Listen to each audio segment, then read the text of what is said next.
कोल India bull versus bear. तो आशीष, शुरुआत कीजिए, क्यों पसंद है आपको कोल इंडिया? सर सबको पसंद है। देखिए ओएफएस में भी काफ़ी बढ़िया रिस्पांस देखने को मिला है, 4 गुना के आसपास ओवर सब्सक्रिप्शन है। और इनफैक्ट नॉन रिटेल कैटेगरी में भी अगर आप देखें तो 3.4 टाइम्स सब्सक्रिप्शन जो है यहाँ पर मिलता हुआ नजर आया। सबको नहीं पसंद है शायद आशीष, क्योंकि प्रमोटर खुद ही अपना हिस्सा बेच रहा है। प्राइस जो 245 के आसपास थी वो 230 आती हुई नजर आई है, तो हो सकता है कुछ कंसर्न्स हो। लेकिन देखिए प्रमोटर तो सरकार है, ठीक है, लेकिन 5 साल में अगर आप देखें तो पहली बार ऐसा हुआ है जो कीमतें 8% बढ़ी है 5 साल के बड़े इंतजार के बाद। 5 साल से तो उम्मीद ही थी, फिर भी 8% बढ़ी तो उम्मीद से तो कम ही है। और पावर कंपनी की भी बात करें तो ग्रेड में कोई बढ़ोतरी नहीं होती। कोयले के भी दाम देखे तो बहुत परमानेंटली नहीं बढ़ के आते, कभी बढ़ते कभी घटते, तो काफ़ी डिसअपॉइंटमेंट यहाँ पे चली रहती है। और उम्मीद 5 साल से कर रहे हैं, उसके बाद सिर्फ 8% बढ़े तो कंसर्न निकलते हैं। साथ ही साथ नई कंपनीज होती है उसमें एडजस्टेड वर्ड देखते हैं। कोल इंडिया के नंबर्स भी शायद हम एडजस्टेड ही देखते हैं आशीष। एक और उम्मीद आपको दे देता हूं कि इलेक्शंस के बाद 2024 में हो सकता है कि जो पावर कैटेगरी का जो कोल है इसकी भी कीमतें बढ़ी हुई नजर आए। अभी 8% बढ़ी हैं G2 से लेकर G10 तक। और जो पावर कंपनीज इस्तेमाल करती हैं, हो सकता है कि इलेक्शन ईयर के बाद यहाँ पर भी प्राइस हाइक फाइनली आपको देखने को मिले। तो शायद इस उम्मीद से 150 से लेकर 230-40 तक आ गया स्टॉक, अब आगे भी इस उम्मीद पर आगे बढ़ जाएगा। उम्मीद पे थोड़ा सा पानी डाल देती हूँ। दुनिया भर में कोयले का इस्तेमाल जो है वो घटता हुआ दिख रहा है। रिन्यूएबल एनर्जी पे सबका फोकस है, सब चाहते हैं, आज एनवायरमेंटल डे भी है तो सब चाहते हैं इस पे फोकस हो और रिन्यूएबल की तरफ बढ़ते हुए दिख रहे, तो कहाँ से ग्रोथ आएगी? नहीं, देखिए इनका भी फोकस है रिन्यूएबल्स के ऊपर। कोल गैसिफिकेशन बड़ा गेम चेंजर साबित हो सकता है कि जिस प्रकार से अगर आप देखें तो CO2 एमिशंस दुनिया भर में कोल को बड़ा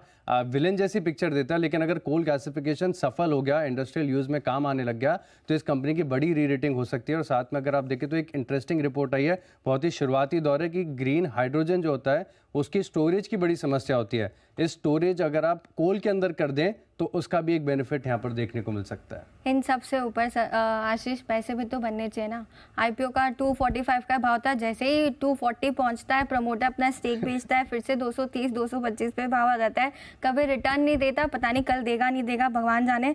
लेकिन गोल्डमैन सैक्स की सेल की रेटिंग और 180 का टारगेट है, तो 180-200 ही इसकी रेंज मान के चल सकते हैं। एक और चीज बताओ ना कि जब से IPO आया था 2010 में, वहां से लेके अब तक करीब 196 रुपए का प्रति शेयर डिविडेंड दे दिया है। इस भाव पर भी खरीदेंगे तो 9% की डिविडेंड यील्ड है। इसके चलते JP मॉर्गन ओवरवेट की राय दे रहे हैं, 290 रुपए का टारगेट है।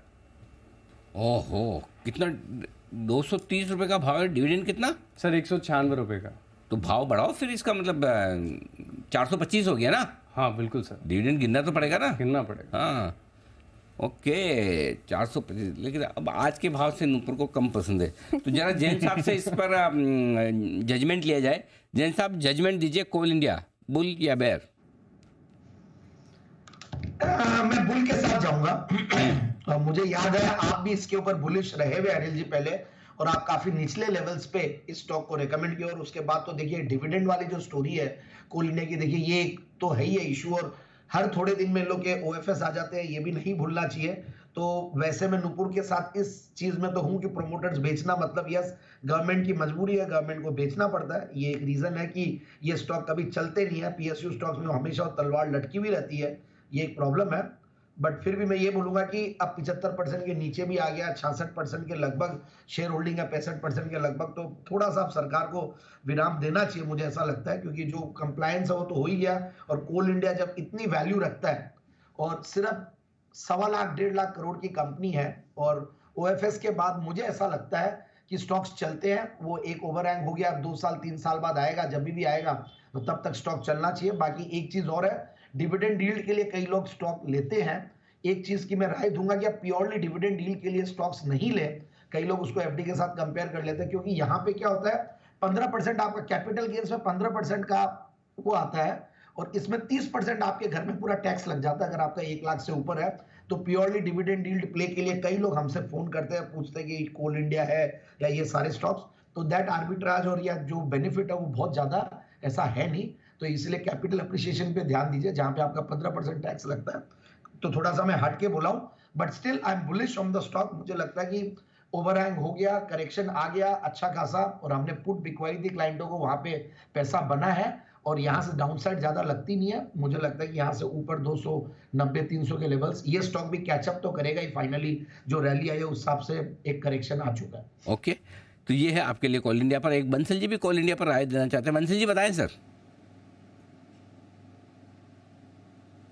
अनिल जी, कोल इंडिया पर मैंने और कुणाल जी ने भी अनिल जी खरीदारी की राय दी हुई है। हमारे 450 के टारगेट हैं, और अगर आप रिकलेक्ट करें तो मैंने ये भी बोला था अनिल जी कि जिसको कोल इंडिया के ऊपर डाउट हो रहा है तो कोल इंडिया का डिविडेंड एडजस्ट करके चार्ट देखो तो अनचार्टेड टेरिटरी में आ रहा है, बाय ऑन डिप्स वाला स्टॉक है। और अनिल जी एक चीज और बोलूंगा, जैन साहब को जिन्होंने अभी मुझे गलत आदमी बोला था, तो ये गलत आदमी अच्छी चीजें भी याद रखता है। ये जैन साहब अनिल जी आज कोल इंडिया की पुटे बिकवा रहे हैं, ये आईटीसी की पुटे भी बिकवाते थे 200-215 के अराउंड, और आईटीसी मल्टीबैगर बन गया है। देखिए जैन साहब, गलत आदमी आपकी अच्छी चीजें भी याद रखता है, तो अपने शब्द वापस लें अनिल जी। तो जैन साहब से रिक्वेस्ट है अनिल जी। बंसल जी, मैं आपके सेंटिमेंट्स को छू गया। मेरी सॉरी, मेरा वैसा नहीं था। मेरे पिताजी को भी लिया था, उसको शामिल किया था। देखो जैन साहब, इसमें ऐसा है, बात समझो जैन साहब, बात समझो। ऐसा है, खाली जो मैं बोलता हूँ ना उसी का आप बंसल जी बुरा नहीं मानते, बाकी कोई भी बोलेगा तो ठीक है Bansal ji, deal done. Okay चलिए।